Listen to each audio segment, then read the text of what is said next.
नमस्कार, मेरा नाम डॉक्टर सुवर्ण चेतन है।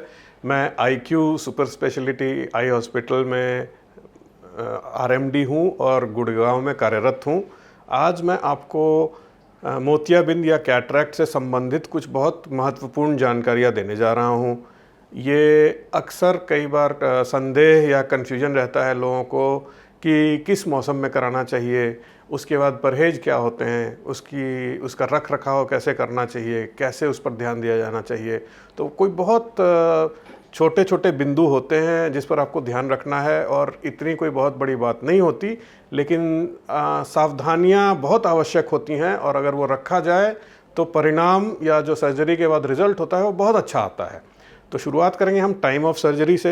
लोग बोलते हैं कि ठंड में कराना चाहिए, गर्मियों में कराना चाहिए। इस तरह की जो बातें होती हैं ये 50 साल पुरानी थी। तब इतनी सुविधाएं नहीं थीं, इतने अत्याधुनिक और उत्तम उपकरण या इक्विपमेंट्स नहीं हुआ करते थे, स्किल उस तरह की नहीं थी।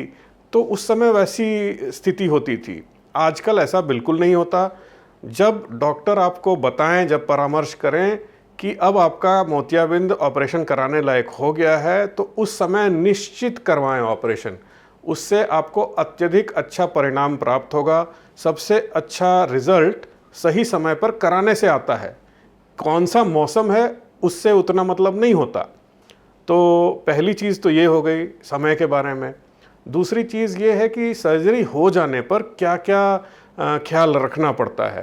तो सर्जरी जो है वो बस शुरुआत की चीज़ है, वो पहला स्टेप होता है। वो समझ लीजिए 25% काम है। उसके आगे का सारा काम दवाई और सफाई होती है। तो हम शुरुआत करेंगे सर्जरी के तुरंत बाद आपको क्या मिलता है। तो कुछ एक किट जैसा होता है, कुछ सामग्री होती है जो उसमें रहता है। उसमें क्या रहता है? उसमें रहता है चश्मा, जो काले या सफ़ेद सादे रंग का भी हो सकता है। वो आपके डॉक्टर आपको जैसा होगा उस हिसाब से देंगे। उसके बाद कई तरह की दवाइयाँ होती हैं जो खास करके पहले सप्ताह में काफ़ी ज़रूरी होती हैं। उनको कैसे डालना है, किस समय डालना है, कितनी बार डालना है, ये सब आपको एक लिख के मिल जाता है, जिसको आप बहुत आसानी से फॉलो कर सकते हैं। उसमें ज़्यादा कन्फ्यूजन नहीं रहता है, काफ़ी डिटेल में अच्छे से समझा के लिखा हुआ मिलता है। उसके बाद चीज़ आती है आँख की सफाई रखने की। तो उसके लिए लिड वाइप्स आते हैं जो स्पेसिफिक मेडिकेटेड लिड वाइप्स होते हैं। वो नॉर्मल वेट वाइप्स नहीं होते।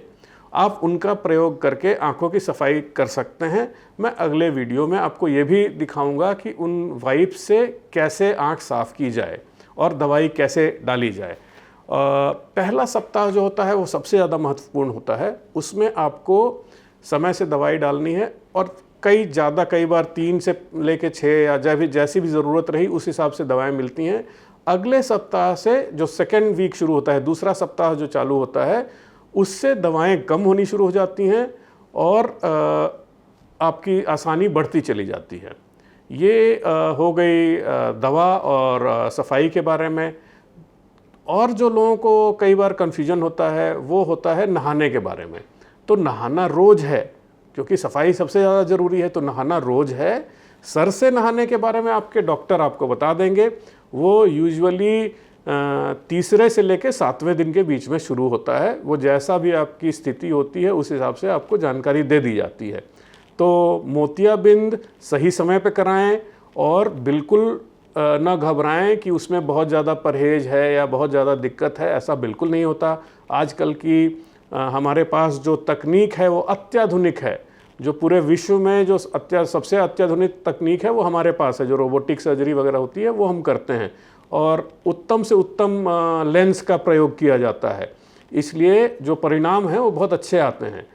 मोतियाबिंद के बाद दवाई और सफाई का ख्याल कैसे रखना है उसके बारे में अब बहुत बेसिक चीज़ें मैं आपको बताने जा रहा हूँ। जो कुछ सावधानियाँ हैं जो ज़रूरी हैं लेकिन बहुत आसान हैं, अगर रखी जाए तो उसका परिणाम जो होता है मोतियाबिंद के ऑपरेशन के बाद बहुत अच्छा आता है। तो ज़्यादातर लोग जो ये सवाल करते हैं कि बहुत परहेज़ करना पड़ता है और उसकी वजह से थोड़ा घबराते हैं, तो ऐसा कुछ भी नहीं है। मैं आपको बहुत सिंपल तरीके बताऊंगा कि आप कैसे दवाई का प्रयोग कर सकते हैं और अपने मरीज़ को, अपने पेशेंट को कैसे स्वस्थ रख सकते हैं और अच्छी रोशनी दिला सकते हैं, उसका ध्यान रखेंगे। तो दो तरह की दवाएं आती हैं डालने की, एक जिसके बारे में आपको बताया जाता है कि उसको थोड़ा शेक करके डालें, थोड़ा हिला के डालें, और दूसरी आती हैं जिनको ऐसे भी डाला जा सकता है। तो दवा को हमेशा बॉक्स में अच्छे से रखें कि वो साफ़ रहे, और उसको हाथ को अच्छी तरह से साफ़ करने के बाद ही निकालें। हाथ साबुन से धोएं, अल्कोहल बेस्ड सैनिटाइजर्स का प्रयोग ना करें या कम से कम करें। अगर करें भी तो सुनिश्चित कर लें, make sure that the hands are absolutely dry before you touch the medication. मतलब अल्कोहल सैनिटाइजर से हाथ साफ करके तुरंत दवा या पेशेंट को नहीं छूना है। ये सफाई आपने अपने हाथ की कर ली, उसके बाद दवा को निकालेंगे, उसके ढक्कन को अच्छे से खोलेंगे। ये ध्यान रखेंगे कि ये जो नोज़ल होता है ये कहीं टच ना हो इधर उधर, और ये ढक्कन भी है उसको भी अच्छे से ऊपर रखना है। इसको उल्टा गंदी जगह पे बिल्कुल नहीं रखना है। ये सफाई बहुत ज़रूरी है, इसका ध्यान रखें। एक बार बाहर दवा गिरा के देख लें कि वो खुला हुआ हो।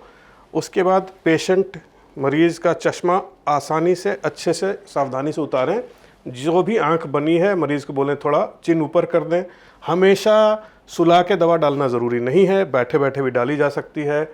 जो नीचे की पलकें होती हैं, लोअर लिड जिन्हें हमें बोलते हैं, उनको थोड़ा सा नीचे खींचना होता है, चिन थोड़ा ऊपर, थोड़ी थोड़ा ऊपर रखनी होती है, और ऊपर कोने में दवा डालनी होती है।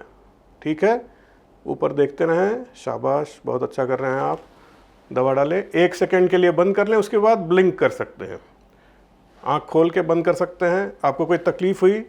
नहीं हो रही? नहीं, ठीक है। ऊपर रखें, ऊपर देखते रहें। मैं दूसरी आंख में भी डाल के दिखा देता हूँ। बहुत आसानी से ऐसे डाला जा सकता है।